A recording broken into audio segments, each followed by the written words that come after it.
So hello बच्चा लोग, welcome back. आज हम लोग इस सेशन में work energy power and circular motion के सारे सवाल करेंगे जो हमसे जेईई मेन 2022 जुलाई अटेम्प्ट में पूछे गए थे। जून अटेम्प्ट ऑलरेडी कंप्लीटेड है, लिंक डिस्क्रिप्शन बॉक्स में है। और इन सभी सेशंस का अगर आपको क्वेश्चन पीडीएफ चाहिए तो आपको सिंपल ये 4 स्टेप फॉलो करना होगा, जिससे आप इस प्रिंटेबल पीडीएफ को एक्सेस कर सकते हैं, डाउनलोड कर सकते हैं, प्रिंट करके इसको टेस्ट के रूप में भी दे सकते हैं। राइट तो चलिए शुरू करते हैं हम लोग इस सेशन को और देखते हैं अपना सबसे पहला सवाल 25 जुलाई शिफ्ट 1 का। सवाल में हमसे कहता है कि सर आपके पास ना एक बॉडी है जिसका मास है 0.5 kg which is travelling on a straight line path with a velocity, और ये velocity as a function of x है। The net work done by the force during its displacement from x equals to 0 to x equals to 2 metre is how much. अब ऐसे सवालों में क्या होता है कि अगर आप ध्यान से कॉन्सेप्ट को ना अप्लाई करें तो आप इसमें इंटीग्रेशन में फंस सकते हैं। हालांकि सवाल में इंटीग्रेशन का कोई ज़रूरत ही नहीं है, क्योंकि सर हमारे पास तो फॉर्मूला ही है कि work done is equal to change in kinetic energy, और काइनेटिक एनर्जी का चेंज बोले तो फाइनल माइनस इनिशियल। तो यहाँ पे आप लिख सकते थे sir half m v final square minus your half m v initial square, और यहाँ पे हम हाफ एम अगर कॉमन ले ले तो v final square minus your v initial square. अगर आप ध्यान से देखें तो फाइनल वेलोसिटी यानी कि जब x की वैल्यू 2 थी तो v की वैल्यू क्या है, यहाँ पे सॉल्व करके देख लो। x को अगर यहाँ पे 2 पुट कर दोगे तो 2 का square 4, 4 into 3 12, 12 plus 4 is 16, so v final is 16 meters per second। v initial x की जगह 0 पुट कर दीजिए तो ये आपको निकल के आ जाएगा 4 meters per second। तो बस इसको यहाँ पे सब्स्टिट्यूट कर देते हैं, दिस बिकम्स योर हाफ। मास जो है हमको 0.5 दिया है, जैसे हम यहाँ पे 1/2 लिखेंगे। v फाइनल का स्क्वायर 16 का स्क्वायर हो जाएगा बच्चा 256 माइनस 14 का square is 16, so this becomes 1/4 multiplied by 240, that is your 60 joules. So yes we have 60 joules in the option number B. Clear है एकदम। चलिए आगे बढ़ते हैं, नेक्स्ट क्वेश्चन देखते हैं, क्वेश्चन नंबर 2 क्या कहता है। A body of mass 8 kg and another mass of 2 kg are moving with equal kinetic energy. The ratio of their respective momenta is what? तो ये अगेन एक थोड़ा सा बहुत embarrassing क्वेश्चन हो जाता है, जहां पे आपसे डायरेक्ट फॉर्मूले में ही अप्लाई करने के लिए बोल रहा है। आप सभी को ये रिलेशन पता होगा कि momentum is equal to under root of 2m into k, right. Kinetic energy and momentum के बीच में ये रिलेशन आपको जरूर से याद होना चाहिए, इंपॉर्टेंट भी है और ईजी है।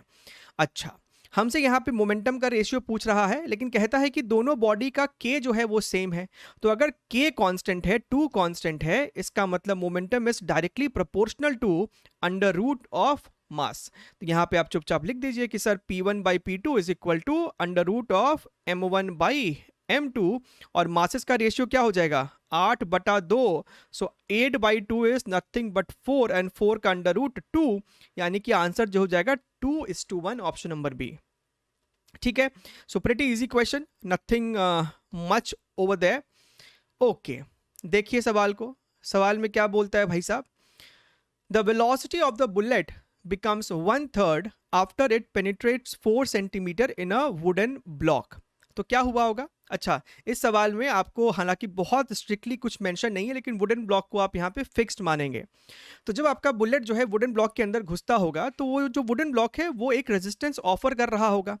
हमसे कहता है assuming that the bullet is facing a constant resistance, right. तो जो फ्रिक्शन वो महसूस कर रहा है वो कांस्टेंट है during its motion in the block. The bullet stops completely after travelling 4 + x centimetre inside the block. तो x की वैल्यू बताइए, x की वैल्यू बताइए। तो ये बेसिकली आपके पास एक ब्लॉक है। बुलेट जो है आपको यहाँ पे जब एंटर करना शुरू ही कर रहा था तब इसके पास कुछ जो है आप एक वेलोसिटी मान सकते हैं। कुछ दूर बाद वो दूरी कौन सी है भैया, सर वो जो दूरी है that distance is nothing but your 4 centimetre. अब जो इसकी वेलोसिटी हो गई है ना वो कितनी हो गई है, वो सर 1/3 हो गई है, v/3 हो गई है। ठीक है, अब इसके बाद ये और कुछ एक्स्ट्रा x डिस्टेंस ट्रैवल किया होगा, 4 + x टोटल वो ट्रैवल कर रहा है, और यहां तक आते आते जो इसकी वेलोसिटी हो गई है वो सर अपने को 0 हो गई है। दिस इज योर 0, यही हमारे पास है। और ये कॉन्स्टेंटली एक अपोजिंग फोर्स जो है वो महसूस कर रहा था, फ्रिक्शन वो महसूस कर रहा था। सो बेसिकली इसकी जो जर्नी रही है वो अगर हम यहाँ पे ध्यान से देखें तो फ्रिक्शन जो है बेसिकली कुछ वर्क डन कर रहा है, राइट, और उसके कारण सिस्टम का एनर्जी लॉस हो रहा है। So we can write that work done by the friction, कुछ इस तरीके से लिख सकते थे, work done by the friction is equal to loss in the kinetic energy. हम लोग यहां सिर्फ मैग्नीट्यूड की ही बात कर रहे हैं, राइट। तो फ्रिक्शन कितना काम करता है, फ्रिक्शन इनटू जो भी आपका डिस्प्लेसमेंट रहा होगा, and loss in kinetic energy का मतलब है यहाँ पे इनिशियल ज्यादा रहा होगा और फाइनली कम रहा होगा, जैसा यहाँ दिख रहा है, पहले v था और अब v/3 है। तो इस दौरान जो लॉस हुआ है वही तो फ्रिक्शन का वर्क डन रहा होगा। तो हमें बस यही इक्वेशन को 2 बारी लिख देना है और अपना काम खत्म हो जाएगा। मतलब क्या है सर? तो मतलब यहां पे ये है बच्चा कि पहले हम यहां से लेके यहां तक की कहानी लिखेंगे। तो उसमें हम लिख सकते हैं कि sir friction into 4 centimetre is equal to half पहले जो आपका वेलोसिटी था वो था सर v², बाद में है v²/9। तो यहां पे अगर हम ध्यान से देखें, v² कॉमन लेंगे तो 8/9 multiplied by your half mv², equation number 1। दूसरा हम यहां पे लिख सकते हैं यहां से लेके यहां तक की कहानी, यानी कि sir friction into x is equal to, अब जो आपका काइनेटिक एनर्जी है पहले v/3 था, स्पीड अब 0 हो गया है, यानी सिंपली यहां पे v²/9 minus 0, so this is nothing but your 1/9 multiplied by half mv², equation number 2। अब यहां पे चुपचाप हम इक्वेशन नंबर 1 और 2 का आपस में डिवाइड कर देंगे, तो f जो है आपका कटेगा, व्हेन यू डिवाइड इट आपके पास बचेगा 4/x, और यहाँ पे हाफ mv² खत्म, 9 और 9 भी खत्म हो जाएगा, सिर्फ यहाँ पे आपको 8 बचने वाला है। So this makes x is equal to 4/8, that is your 0.5, which is your option number C. Clear है एकदम, राइट? चलिए आगे बढ़ते हैं। अच्छा, इसी सवाल को आप बेसिकली काइनेमैटिक्स के इक्वेशन से भी सॉल्व कर सकते थे, टेकिंग अ कांस्टेंट रिटार्डेशन। ठीक, चलिए आगे देखते हैं। अगला सवाल क्वेश्चन नंबर 4। इसमें क्या बोलता है भाई? यहां हमसे कह रहा है a block of mass m moving with a kinetic energy E, अच्छा, compresses a spring through a distance of 25 centimeter when its speed is halved. The value of spring constant of used spring will be n into E. तो n की value हमसे पूछ रहा है। तो ये आपका इनिशियल सिचुएशन है, और फाइनल सिचुएशन क्या है? फाइनल सिचुएशन ये है कि भैया ये जो ब्लॉक था ना वो आपको ई काइनेटिक एनर्जी से आता है, स्प्रिंग के साथ कंप्रेस करता है स्प्रिंग को। कंप्रेस करते करते मान लीजिए स्प्रिंग जो है आपको इस सिचुएशन में आ चुका है, right, and the compression is of 25 centimetre. आपका यहां से यहां का जो कंप्रेशन हुआ है वो 25 सेंटीमीटर का है, राइट। और इस मोमेंट पे जो ये आपका ब्लॉक है ना, इसकी जो स्पीड है, इट्स स्पीड इज हाफ्ड। अगर शुरुआत में इसकी स्पीड v0 थी तो अब इसकी जो स्पीड है वो v0/2 हो चुकी है। क्लियर है एकदम? अब एक बात आपको समझना पड़ेगा कि आपका जो E है ना वो काइनेटिक एनर्जी है, यानी कि हाफ mv² है। तो बाद में ये हो गया है इसका इनिशियल काइनेटिक एनर्जी। तो बाद में जो इसका काइनेटिक एनर्जी है वो कितना हो जाएगा? That is going to be how much? E final is equal to half, इसकी जो वेलोसिटी है वही v/2 हो गई है, यानी v²/4। तो आपको दिख रहा है ये 1/4 इंटू हाफ mv² है, बोले तो इनिशियल एनर्जी का 1/4 हो चुका है। क्लियर है एकदम? अच्छा सर, अब यहाँ पे चल क्या रहा है? यहाँ पे बेसिकली आप एनर्जी कंजर्वेशन लगाओगे कि भैया जितना काइनेटिक एनर्जी का लॉस हुआ है, लॉस इन काइनेटिक एनर्जी, उतना ही तो स्प्रिंग पोटेंशियल एनर्जी का गेन हुआ होगा, gain in spring potential energy. Clear है एकदम? तो कितना का लॉस किया है? पहले काइनेटिक एनर्जी E था, अब बाद में एनर्जी E/4 हो गया है, और पोटेंशियल एनर्जी आपको हाफ kx² है, right? That is the gain in spring potential energy. So this becomes your 3E/4 is equal to your half multiplied by k की वैल्यू हमें निकालनी है, और x 25 सेंटीमीटर है, यानी कि 1/4 मीटर्स। क्लियर है ना? तो ये आपको 1/4 हो जाएगा।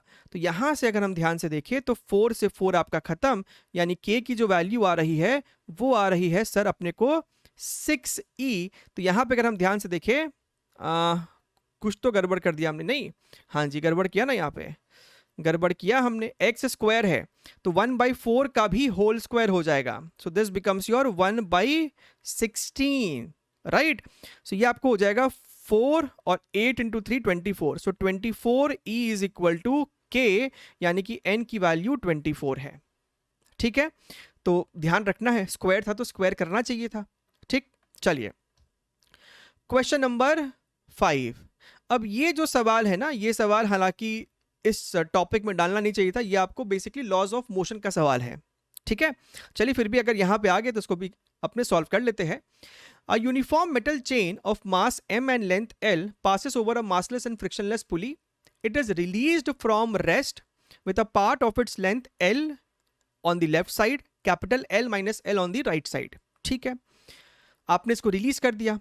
At a certain point of time, जब स्मॉल l जो है वो कैपिटल L बाई एक्स था, तो चेन का जो एक्सेलरेशन है वो आपको g बाई 2 था। ठीक बात है। सो आप तो ऐसा समझिए ना कि एक सिचुएशन ऐसा आया होगा जीवन में, एक सिचुएशन जीवन में ऐसा आया होगा कि इस तरफ आपका चेन का जो भी लेंथ है उसके कॉरस्पॉन्डिंग आपको यहाँ पे एक m1 मास रहा होगा, और इस साइड आपका चेन का जो भी लेंथ है उसके कॉरस्पॉन्डिंग आपको एक m2 मास रहा होगा।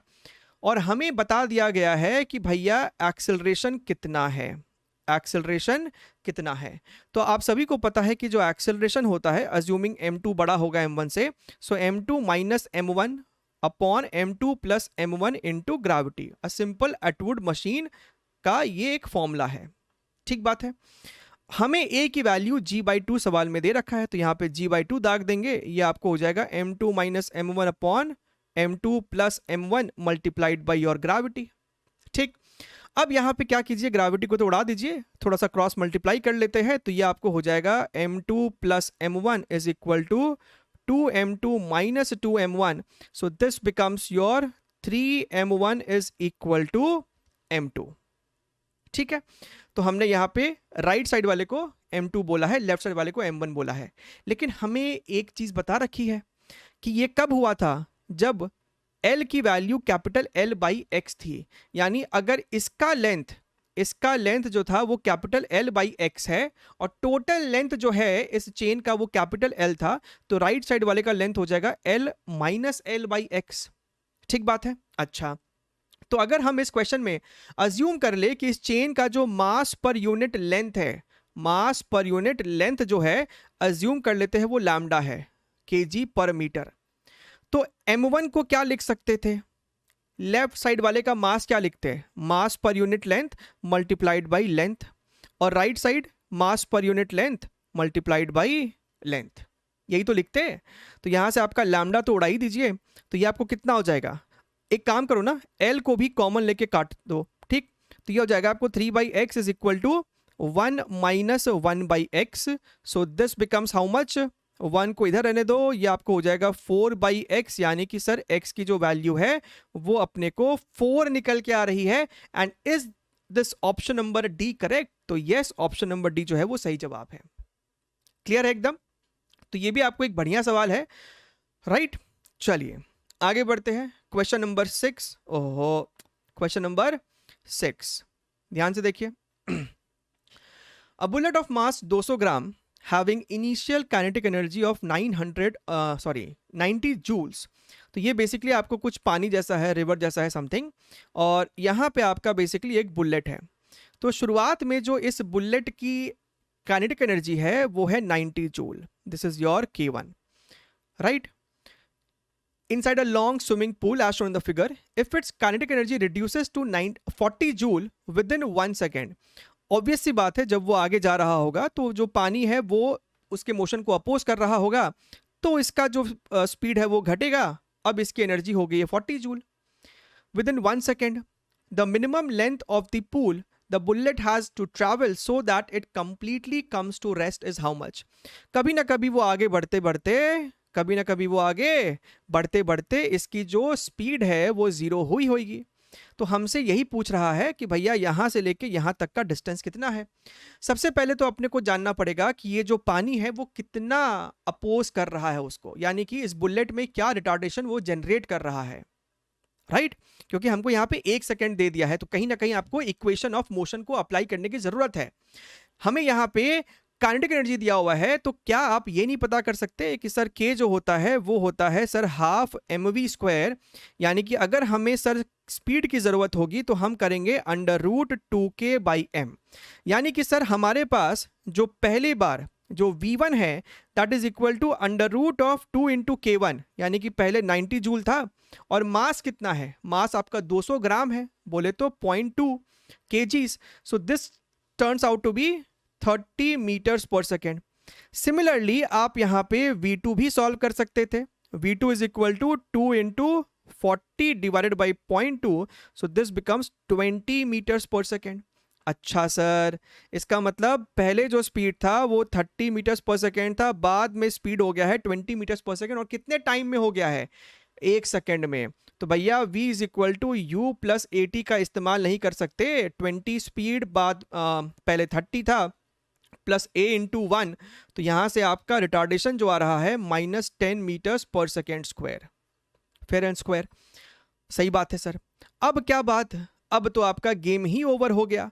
हमसे पूछ रहा है कि भैया यहाँ से यहाँ तक का डिस्टेंस कितना है, जब उसकी स्पीड 0 हो जाए तो अप्लाई कर दीजिए ना equation v² is equal to u² plus 2as, final speed 0 हो जानी चाहिए, इनिशियल स्पीड 30 है, 30 का स्क्वायर हो जाएगा 900, एक्सेलरेशन -10 है तो ये आपको हो जाएगा -20 इंटू s, तो यहाँ से s की वैल्यू आ रही है 45 metre, that is option number A. Clear है एकदम? आगे बढ़ जाते हैं, कोई तकलीफ नहीं, कोई वांदा नहीं। क्वेश्चन नंबर 7 बहुत ही सरल सवाल है, आपको हमसे कहता है कि एक ब्लॉक है और वो इस तरीके से सर्कुलर मोशन कर रहा है, right. Which of the following curve represents the correct relation between normal reaction on the block by the wall and speed of the block, right. So अगर आप इसी चीज को टॉप व्यू देखें तो ये आपको हो गया है सर्कुलर वॉल, और यहाँ पे जो है आपका ब्लॉक है, और ये ब्लॉक जनाब जो है वो सर्कुलर पाथ में ट्रैवल कर रहे हैं। तो जाहिर सी बात है कि ये जो वॉल है ना, ये आपको नॉर्मल फोर्स लगा रही होगी टुवर्ड द सेंटर इस ब्लॉक के ऊपर, और अगर इस ब्लॉक की स्पीड सर v है, तो ये नॉर्मल ही है जो कि सेंट्रीपिटल फोर्स प्रोवाइड कर रहा होगा। तो यहां से साफ साफ दिख रहा है कि n is proportional to v², तो ये कुछ नहीं, आपको एक सिंपल सा क्वाड्रेटिक इक्वेशन है, right, of the format y is equal to some constant c into x²। तो ये आपको ऑप्शन नंबर ए होगा, पैराबोला का यही आपका शेप आएगा इस वाले फॉर्मेट के लिए, ठीक है। और अगर n² प्रोपोर्शनल टू v होता तो ऑप्शन नंबर डी चूज कर लेते हैं। क्लियर है? तो क्लैरिटी होना चाहिए कि पैराबोला का ग्राफ कैसा दिखाई देगा, ठीक। चलिए क्वेश्चन नंबर 8, ये आपको अगेन सवाल है जहां पे प्रोजेक्टाइल मोशन को भी बीच में लाया गया है। A ball is projected with a kinetic energy E at an angle of 60 degree to the horizontal. The kinetic energy of this ball at the highest point of its flight will become how much? तो ये आपका basically एक projectile motion है इस तरीके से, और आप सभी को पता है कि भैया यहाँ पे इसके पास कोई स्पीड होगी, यहाँ पे इसके पास जो स्पीड होगी वो भी आपको चाहिए रहेगा। ध्यान से देखिएगा, यहाँ पे स्पीड अगर v है और अगर जनाब ये एंगल आपको 60 डिग्री है, यानी ये जो स्पीड होगा वो हो जाएगा आपको v cos 60 डिग्री, बोले तो सर v/2, राइट। अच्छा, a ball is projected with a kinetic energy E, the kinetic energy at the top most point, तो इस पॉइंट पे बॉल की एनर्जी कितनी है वो हमसे पूछ रहा है, तो वो हो जाएगा sir half m into speed का square, that is your v/2 का whole square. So this becomes 1/4 into half mv², और हाफ mv² ही तो कैपिटल E था, यानी जो आपका नया एनर्जी हो जाएगा दैट इज E/4, सो 1/4 हो जाएगा, 1/4 हो जाएगा ऑप्शन नंबर सी। क्लियर है एकदम? चलते आगे, आसान सा सवाल था ये अपने को। अगेन ये भी आपको बहुत ही आसान कैटेगरी का क्वेश्चन है, लेकिन प्लीज परसेंटेज पे ध्यान देना है। If momentum of a body is increase by 20% then k increases by how much? So again the relation between k and p is what? k is equal to p² by 2m, right. याद होना चाहिए, बिल्कुल याद होना चाहिए। हमसे कहता है कि मोमेंटम इज इंक्रीज बाय 20%, यानी कि अब जो आपका नया मोमेंटम है that is equal to P plus 20% of P. Basic तरीके से यहाँ पे लिखाया जा रहा है, सो 1.2 पी आ जाएगा, यानी कि जो नया काइनेटिक एनर्जी है that is equal to how much, p prime का square divided by 2m, this becomes your 1.44। 1.2 p का स्क्वायर करेंगे 1.44 p square by 2m, and p square by 2m was initial kinetic energy, तो यहाँ पे k मार दिया, तो ये आपका हो गया है नया k। तो हमसे तो परसेंटेज इंक्रीज पूछा है, so percentage increase is how much, नया माइनस पुराना अपॉन पुराना into 100, right. So 1.44 k minus k, this becomes your 0.44 k divided by k into 100, so this becomes your 44%, option number C. Done. चलिए, channel पे नए हैं बने रहिए and do use all this PDFs, that is the best way to solve any problem. Download the PDF, try it yourself and then see the solutions. Take care, wish you best of luck.